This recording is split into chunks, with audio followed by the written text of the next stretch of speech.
Bom dia, gente, sejam bem-vindos ao canal Historia.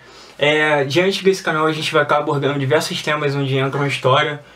O meu objetivo de criar esse canal é realmente tirar esse mito de que a história é uma coisa difícil de compreender.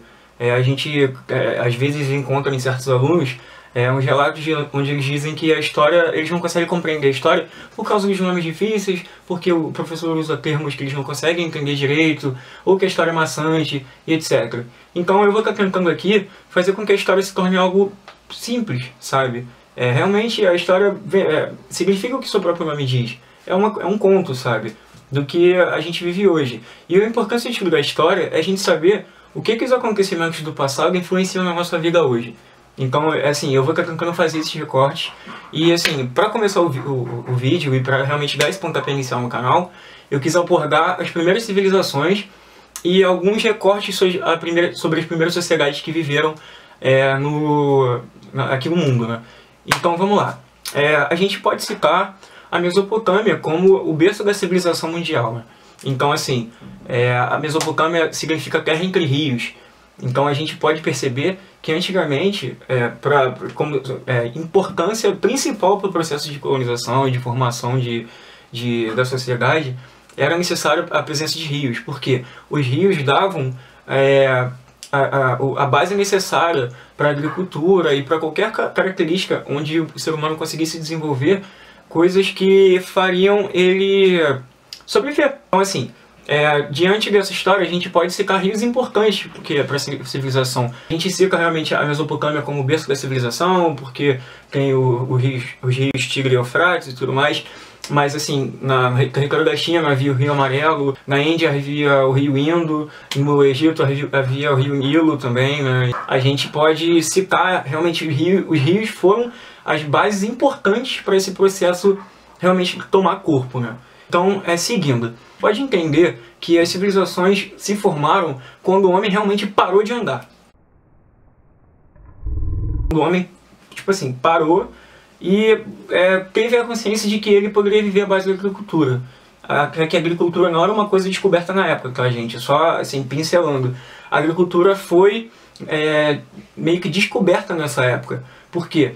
Quando eles se estagnaram, ou seja, pararam no local, né, entre rios e tudo mais, e começaram a utilizar os rios como forma de plantio, porque as águas irrigavam as terras e as terras ficavam férteis, eles começaram a entender que aquilo ali poderia gerar a sobrevivência deles, né? Então isso começou a ser utilizado. Isso foi realmente o pontapé inicial para a agricultura se tornar um grande forte linha de produção para o homem, linha de produção, nada a ver, uma grande forte característica para o homem sobreviver. E a partir da agricultura, a gente tem o desenvolvimento das atividades de sobrevivência comuns que a gente vê hoje em dia, ou que a gente viu no decorrer das épocas, né? Que são a atividade pastoril e as atividades mercantis, né? Que a gente vai ver mais pra frente nos próximos vídeos. A Mesopotâmia, hoje, equivale ao que é o Iraque. O George W. Bush deve odiar a Mesopotâmia. A região do Iraque ali foi realmente o berço da civilização segundo a história. E desculpa, eu falo rápido pra caramba.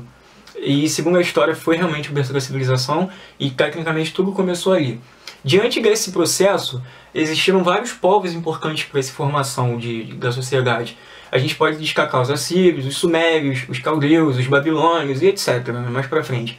Eu não vou falar especificamente de todos esses povos, porque não é que não seja uma coisa importante, é importante. Mas assim, cada um tem sua importância básica, entendeu? E se alguém, a galera que começar a assistir, tiver dúvidas sobre isso, eu posso realmente produzir um vídeo só com os povos habitantes daquela época, né? E daí pra frente a gente vai dando um jeitinho. Então, eu vou falar algumas características pode ser 2 povos que realmente a gente passou a utilizar até hoje, né? Acabou sendo uma parada que serviu para a humanidade pegar e falar, isso aqui a gente vai levar com a gente até para sempre. Os sumérios habitaram a Mesopotâmia, assim como os outros povos, porém eu quis falar dos sumérios porque a gente pode citar realmente que os rios ajudavam na irrigação da terra e na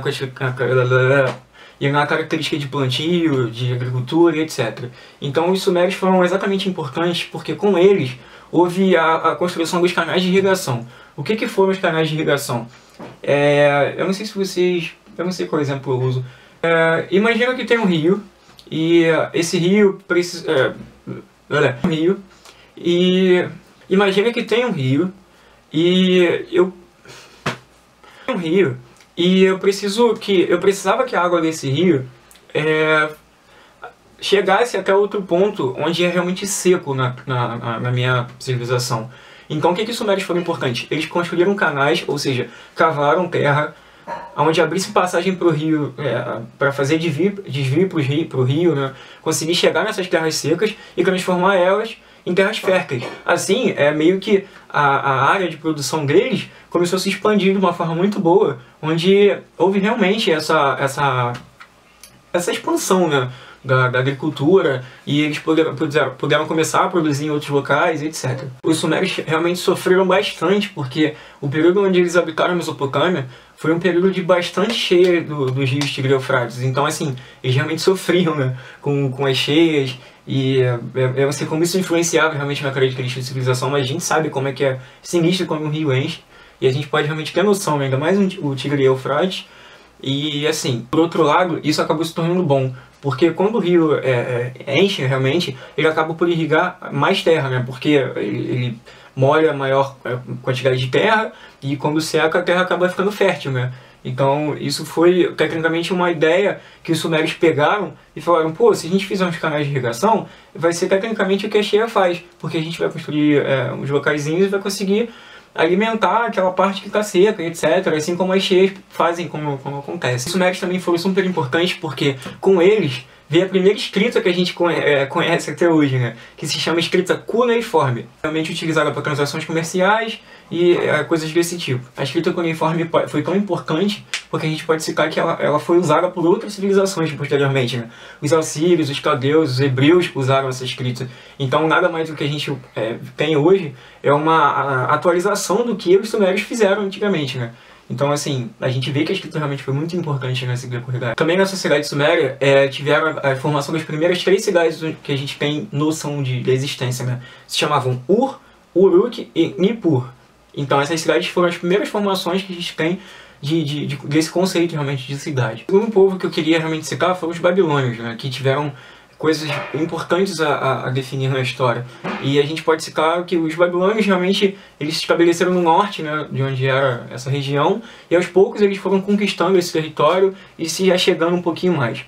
Com os babilônios a gente teve uma figura muito importante que foi Hammurabi, que foi o imperador babilônio, e dele a gente tem a lei de Talião, que é a famosa lei que algumas pessoas aplicam hoje em dia, né, aquela lei própria, que se chama olho por olho e dente por dente. Se a pessoa te causasse algum mal, você poderia causar um mal igual a ela. Então, realmente é o que fala o olho por olho e dente por dente. Os babilônios foram importantes também porque com eles foi produzido o primeiro calendário de cheias dos rios. Por que isso foi importante? Porque antes eles esperavam os rios terem as cheias e com isso era meio que uma sorte. Eu acho que daqui a pouco. Tipo, eles não tinham noção de quando haveriam as cheias do rio. Então realmente eles não poderiam ter um controle sobre a própria produção, não saberiam quando poderia, etc. Então os babilônios foram importantes porque eles produziram um calendário onde eles especularam realmente, a cheia vai ser em data tal e etc. Houve um grande imperador chamado Nabucodonosor também no Império Babilônico, que por ele foi importante a construção de uma das 7 maravilhas do mundo antigo, que se chama Jardins Suspensos da Babilônia. Qual foi a finalidade disso? Para livrar sua esposa.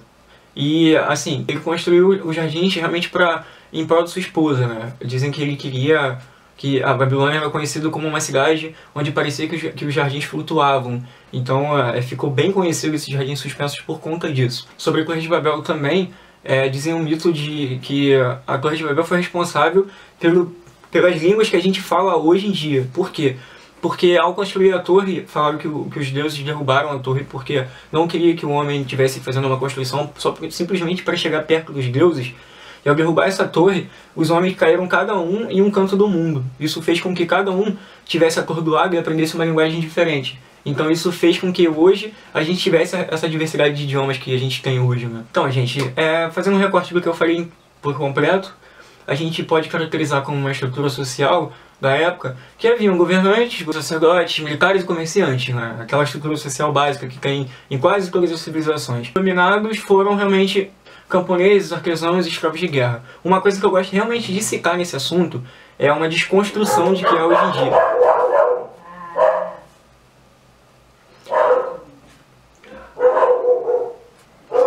E uma coisa que eu gosto realmente de desconstruir, recapitulando, é que todo mundo acha que a escravidão só começou quando houve a colonização do Brasil, na verdade, né? Que a escravidão dos negros e etc.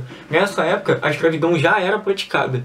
Como? Não tanto quanto no decorrer da história da humanidade, mas como? Nas guerras entre os povos. Quando esses povos guerreavam entre si, haviam prisioneiros de guerra que se tornavam escravos. Esses escravos tinham que oferecer serviços para os povos dominantes. Ou seja, obras e etc, por aí vai, né?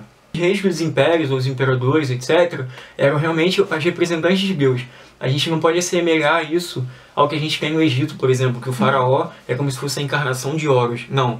Nessa época, os reis eram representantes de Deus. Por isso que eles tinham realmente esse respeito e a população não batia de frente, né, com as leis e tudo que era implantado. Uma coisa bem legal de falar também é que eram sociedades politeístas, né? A não ser os hebreus. Os hebreus eram a única sociedade monoteísta que houve nas antigas civilizações, ou seja, a primeira, né? E é legal isso, gente. A gente pode ver diversos legados que essas primeiras civilizações deixaram pra gente, incluindo o calendário que a gente utiliza hoje também, né? Com 12 meses, a semana com 7 dias, o dia com 24 horas.